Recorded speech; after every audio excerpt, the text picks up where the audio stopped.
Pisco and its many variations have been documented in Peru for almost 5 centuries. In this lesson, we will explore the word Pisco, following the evolution of the word since its first inscription to its current connotation, the clear brandy we drink today. Now, let's take a journey back in time to learn more. The evolution of the word Pisco occurred through a series of milestones that started in Pre-Colombia, before the arrival of the Spaniards. The meaning changed in the 16th century when Pisco referred to a region and the people who lived there. The mid-18th century marked the first association with the clear brandy. In 1900, the port of Pisco was named. Finally, now Pisco means many things, but it most commonly refers to our favorite spirit. While Pisco has taken on several connotations over the course of 5 centuries, one thing has remained constant. Pisco has always meant bird in Quechua. Quechua is one of the many native languages spoken in Peru today. Did you know there are more than 90 indigenous languages spoken in Peru? Quechua is primarily spoken in the Andes. Approximately 25% of the population in Peru speaks it. The Incas spoke Quechua, but they had no formal written language. Instead, they used knotted strings known as Khipu. Khipu were used for collecting data, keeping records, monitoring tax obligations, and many other functions. The cords stored numeric and other values encoded as knots, often in a base 10 positional system. The Khipu system was quite effective, but it greatly differs from our present-day concept of documentation. Consequently, the Quechua word Pisco wasn't formally written in Peru until the Spaniards began to transcribe their experiences in the New World.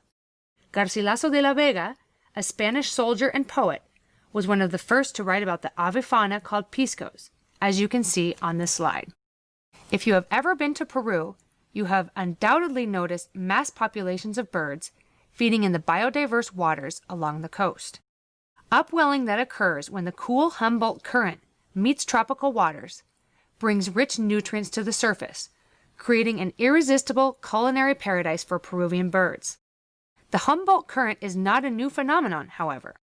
In the 16th century, people dedicated a portion of the coast to the abundant bird population by naming the area Pisco.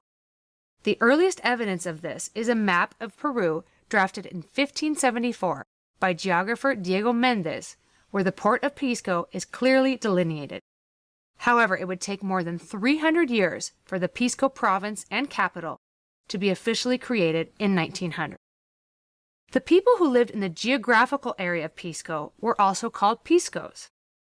They transported chicha, a fermented drink typically made from corn, and other alcoholic beverages in clay pots, which you can see here on the slide. Over time, the vessels also took the name Piscos. To this day, some producers still use these to rest their Pisco after distillation. The first wine in Peru was distilled at the end of the 16th century, early 17th century, but the clear brandy wasn't called Pisco for quite some time. According to historian Gonzalo Gutierrez, the oldest documentation of brandy production seems to be from 1613, in a will of a man named Pedro Manuel. Among the deceased's possessions were several containers of aguardiente, which is brandy in English. This proves that brandy production had started in Peru.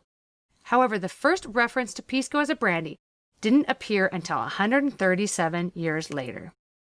The first association of Pisco as a clear brandy is believed to be from a legal document from Lima, dated in 1729. In this document, containers of aguardiente de Pisco were the source of a dispute between two parties. This documentation would mark the new nomenclature for the clear brandy we use today. Understanding the evolution of the word Pisco helps you understand the rich history, diversity, and Pisco-making traditions in Peru. Cami will refer to this historical context in the next unit when discussing Peruvian versus Chilean Pisco. But before you move on, please complete the activity for Lesson 3 and take the Unit 1 quiz before moving on to Unit 2. Thank you very much.